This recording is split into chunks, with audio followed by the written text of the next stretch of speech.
கடக ராசி என்பர்களுக்கு 2025ஆம் வருடம் எப்படி இருக்க போகிறது? மிக சாதகமான வருடம் அப்படின்னு சொல்லிட முடியாது. ஒரு ஆறுதலை தரக்கூடிய வருடமாக இருக்கும். ஏன்னா கடந்த வருடங்கள்ல அஷ்டம சனி பாதிப்புல கடகராசி என்பர்கள் மிகவும் கஷ்டப்பட்டு கொண்டிருந்தீங்க. அந்த அஷ்டம சனி பாதிப்பு விலகக்கூடிய வருடமாக இருக்கும். ஏன்னா மார்ச் 29ஆம் தேதி சனி பயிற்சியானது 8ஆம் இடத்திலிருந்து 9ஆம் இடத்திற்கு மாறப்போகிறார். அந்த 9ஆம் இடத்திலிருந்து அவருடைய பார்வையை 11, 3, 6 இந்த பாவகங்களில் பதிய வைக்கிறார். இப்போ அஷ்டம சனி விலகினது ஒரு மனதுக்கு ஆறுதலையும் நிம்மதியையும் தரக்கூடிய அமைப்பில் கடகராசி அன்பர்களுக்கு இருக்கு. ஏதோ ஒரு விதத்தில் இருந்த மனபாரம், கவலைகள் இதெல்லாம் ஓரளவுக்கு குறையக்கூடிய அமைப்பு 2025ஆம் வருடத்தில் இருக்கு. இருந்தாலும் கடினமாக உழைக்கணும். எதுவுமே நமக்கு மற்றவங்களுக்கு கிடைக்கிற மாதிரி சுலபமாக கிடைக்காது. ஏன்னா 9ஆம் இடத்தில் சனி இருக்கும் பொழுது உழைத்தால் மட்டுமே உங்களுக்கு ஊதியம் உண்டு அப்படிங்கிற அமைப்பு இருக்கும்.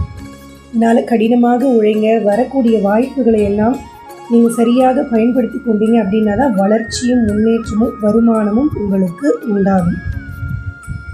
11ஆம் இடத்தை பார்வையிடுறதுனால எதிர்பார்த்த அளவுக்கு லாபங்களோ இல்லை எதிர்பார்த்த அளவுக்கு நமக்கு ஒரு முன்னேற்றமோ இந்த வருடத்தில் இருப்பது குறைவுதான். நம்ம நினைச்சதை விட எதுவுமே சற்று குறைவாக கிடைக்கக்கூடிய வாய்ப்புகள் இந்த வருடத்தில் உண்டு.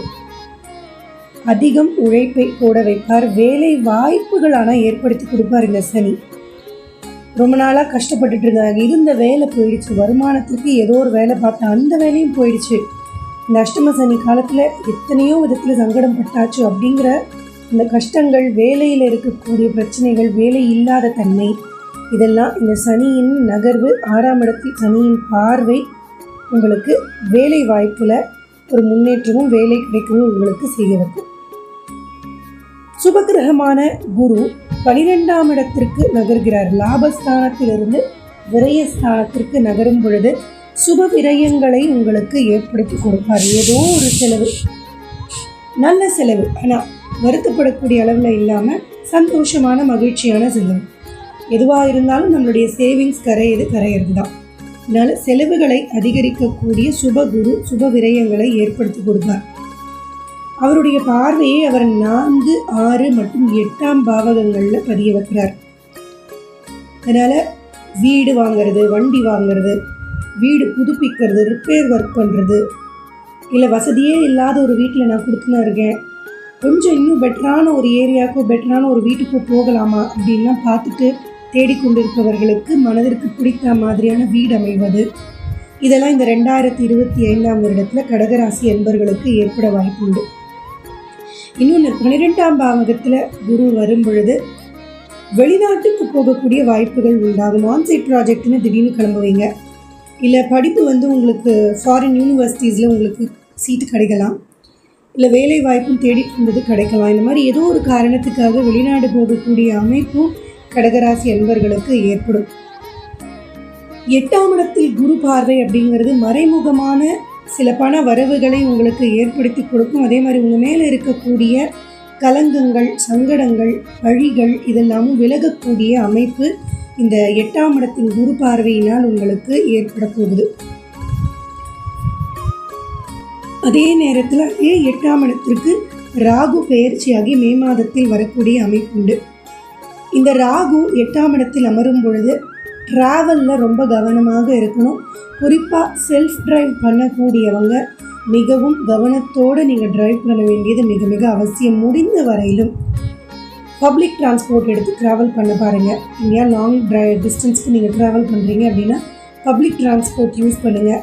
தனியாக வண்டி ஓட்டி செல்வது அப்படிங்கிறதெல்லாம் இந்த ஒரு ராகுகேது பயிற்சிக்கு பிறகு தவிர்க்க வேண்டியது மிகவும் அவசியம். 2ஆம் இடத்திற்கு கேது வரும் பொழுது பேச்சில் ஒரு சலிப்பு ஏற்படும். எதுனாலும் உங்களுடைய பேச்சில் ஒரு சலிப்பு இருக்கும். ஆமாம், இது என்ன நம்ம பண்ணிட முடியும், ஆமாம் இதெல்லாம் ஒரு பெரிய விஷயமா அப்படின்னு எது எடுத்தாலும் அதில் ஒரு சலிப்பு அப்படிங்கிறது உங்களுடைய வார்த்தைகளில் தெரியும். குடும்பத்தில் அவ்வளவு ஈடுபாடு இருக்காது. வீட்டுக்கு வரணுன்னாலே ரொம்ப வெறுப்பாக இருக்குது, நான் ஆஃபீஸ்லேயே இருந்துடலாம் இருக்குது, இல்லை ஃப்ரெண்ட்ஸோடய எப்படி வெளியில் போயிடலாம் இருக்குது அப்படின்னு இந்த குடும்பத்தோட மிங்கிள் ஆகக்கூடியது, நேரம் செலவழிக்கக்கூடியது, இதெல்லாம் நீங்கள் குறைத்து கொள்ளக்கூடிய அமைப்பு இந்த 2ஆம் இடத்துல கேது வருவதனால உங்களுக்கு ஏற்படும். அதே மாதிரி அவ்வப்போது ஒரு சின்ன சின்ன பண நெருக்கடிகளும் இருக்கும். டைமுக்கு நம்ம கையில் பணம் இல்லை, இனிமேல் நான் என்ன பண்ண போகிறேன், எனக்கு வேண்டிய நேரத்தில் என் கையில் இந்த பணம் இல்லாமல் போச்சு அப்படின்னு சொல்கிற மாதிரி அப்பப்போ உங்களுக்கு ஒரு பண நெருக்கடிகளும் இந்த கேது 2ஆம் இடத்துல வர்றதுனால உங்களுக்கு ஏற்படுத்த போகிறார். மொத்தத்தில் இந்த 2025ஆம் வருடம் பார்த்திங்கன்னா ரொம்ப பெரிய சாதகமான வருடம் இல்லை அப்படின்னாலும் அஷ்டம சனியிலேருந்து விடுதலை பெறுறது ஆறுதலை தரக்கூடியதாக கடகராசி அன்பர்களுக்கு அமைய போகிறது. வாழ்த்துக்கள். மீண்டும் அடுத்த பதிவில் சந்திக்கிறேன். நன்றி, வணக்கம், ராம் ராம்.